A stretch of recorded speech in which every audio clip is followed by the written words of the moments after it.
Hey, what's up, guys? All right, so we have a marketing update, a design update, and an emotional check-in. And first, I wanted to show you some of the stickers that Tyler sent me of the logo. Super sick.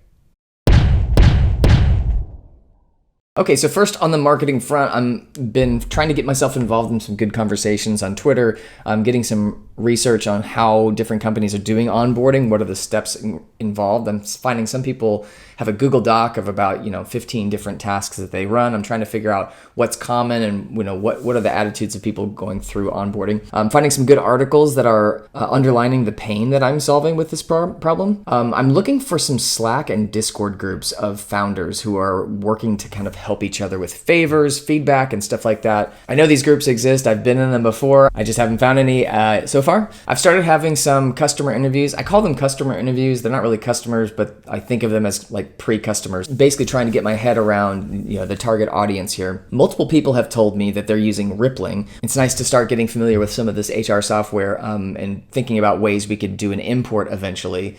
Thinking about a team coming on that's got like 100 employees, if we did an import from these platforms, that's an immediate gigantic boost in MRR just from that, and also helps them. So keeping that in the back of my head. Multiple people have told me that their onboarding consists either of putting together video intros like I'm doing, but kind of in a hacked kind of way, or just a very long series of meet and greets that perfectly fits with what we're doing. We could either make that more efficient, replace it altogether. So there's a lot of opportunity there I'm seeing. I also learned about Happio, which is kind of like an old school intranet type of employee site where all their details are there. That would be another interesting future integration at some point. It's kind of interesting what you learn from the vibe of the interview as it's going. I go into these with an open mind and I have some strong intentions, but then, the conversation just turns into something. So sometimes I'm looking for some very specific questions, some market questions and answers, and I end up actually getting more like user experience ideas and insights. So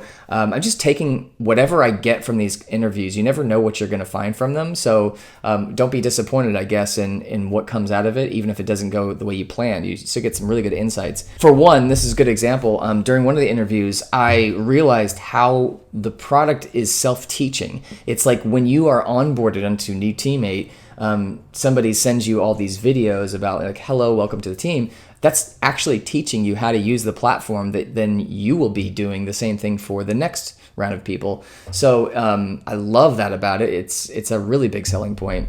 I also got some people taking me up on the offer to record some sample videos. So I needed a way for them to send them to me easily. So it turns out that the MVP that I've written for our landing page, you can save those videos that you've recorded just through your browser. So I created a Google form for people to submit those videos to me, and I can start creating sort of a collection of sample videos that people can use and see on the site. So I wanted to do an emotional check-in every once in a while.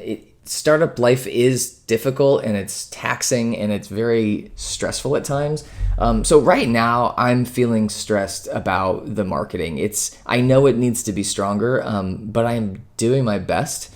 At the same time, I feel like the interviews that I'm having with people are going really, really well. So I think the most important thing is to not shy away from the hard work. But I am doing my best, and solo entrepreneurship is always going to be kind of a lopsided endeavor. We all have these things that we have strengths and weaknesses, and I think the conventional wisdom says, work on your weaknesses, but I think that gets too much focus. Our strengths are what got us where we are right now. You want to be well-rounded. You want to reduce mistakes, miscalculations, and naive thinking on things that you know less about. But we can't lose sight of the things that excite us and drive us and have shown far and away the most value on the path that we've been on. So I guess I'm just saying, you need to be kind to yourself, but you also need to push yourself. And that's an important balance that's kind of tricky. And then also, favorite line from Finding Nemo, just keep swimming, like as you're going through this and you're finding things that are difficult, just keep going through it.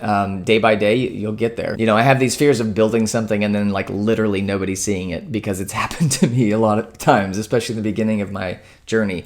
So those fears are real, but I also feel like the farther and farther I've gotten along and the better and better products that I build, even with kind of the weakest marketing, I've always gotten people's attention with it. And it may be the kind of thing where it's just a slower initial growth, and I'm okay with that. I'd like to avoid that. I'd like to just come out of the gate swinging, but I'm definitely resigned to the fact that it's possible that we may just have a slow beginning and the product is going to use that time to get really, really good. That's kind of the silver lining if that does happen. And then on the other side of the emotional equation, I'm feeling so good about the validation of the idea right now and the fleshing out of how the design is going.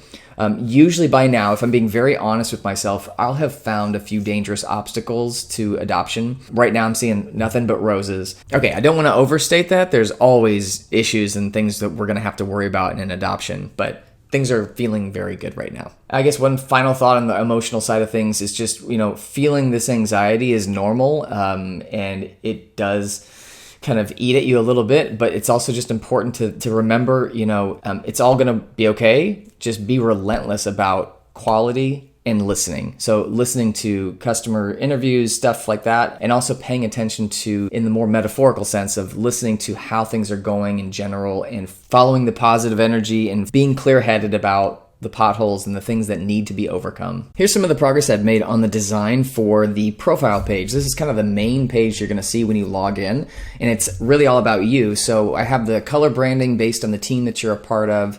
And the main things I want to focus on are the 2 introduction videos you might have. So the general introduction is to the whole company, and the other one is kind of your team specifically, in case you have like a more detailed introduction. And then a listing of all the hellos that you've recorded for the people who are new.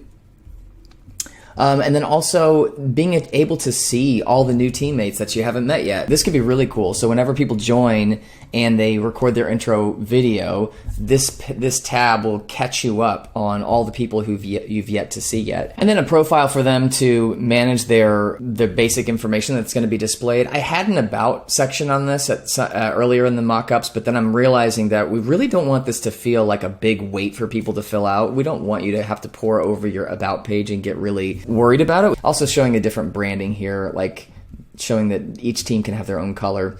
Also put a way to upload a photo or just record them straight from the camera. So when you do that, it flips over to this, which is really nice. And then what was kind of naturally next was the teams and people section. So I have this kind of org chart look to it, which I really like. So each team is going to have, who you report to. It's going to automatically create this hierarchy based on that simple annotation. And then with any of these people that you're looking at, you can view them, you can watch their intro. So it just pops up in a modal, and it makes it very easy to just get to know somebody. So I keep thinking about the case where like you've got a call with the head of sales and you've never met that person before, and you come in here and you watch their video before you do their meeting, and you're like, okay, this is just another human being. It's like I'm warmed up, I'm ready to meet her.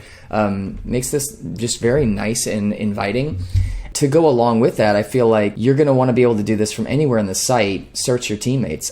So having the search bar on the left that you can always just really quickly grab somebody and say, oh yeah, who is this? Oh, okay, cool. I think that's going to be crucial. And then with this team management, being able to set the color, which is kind of fun. You can change the color for each team, and then edit the name, of course.